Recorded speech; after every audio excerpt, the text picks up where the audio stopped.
புத்தகம் ஒரு நல்ல நண்பன். அவன் தரும் படிப்பினைகளையும் அனுபவங்களையும் சிந்தனைகளையும் வேறு எவரும் தருவதில்லை. ஆனா இப்ப இருக்கிற காலகட்டத்துல புக்ஸ் படிக்க நேரம் இல்ல. புத்தகங்களை தேடி போய் வாங்கி படிக்க முடியல. பிடிஎஃப்ல பதிவிறக்கம் செஞ்சு படிக்க இஷ்டம் இல்ல அல்லது பிடிக்கல. ஆனா எனக்கு கதைகள்னா ரொம்ப பிடிக்கும். என்ன பண்ணலாம் அப்படின்னு நீங்க நினைச்சா இருக்கவே இருக்கு நம்ம பாட்காஸ்ட்.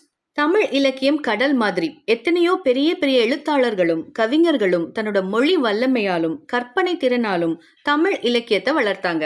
அப்படி நம்மள சுத்தி இருக்கிற அவங்களோட படைப்புகளையும் காலப்போக்குல நம்ம தொலைச்சிட்டோம் அப்படின்னு நினைச்ச பல கதைகளையும் தேடி தேடி எடுத்து சொல்றதுதான் இந்த கதைக்காசார் பஞ்சம் வலையொலி. இது கதைய வரி வரியா வாசிக்கிற பக்கம் கிடையாது, கதைகளை பேசி பேசி வாசிக்கிற பக்கம். என்னோடு இணைந்திடுங்கள். இது ஸ்பாட்டிஃபை ஒரிஜினல்ஸ் வழங்கும் கதைக்காசார் பஞ்சம் வித் திவ்யா கிருஷ்ணன்.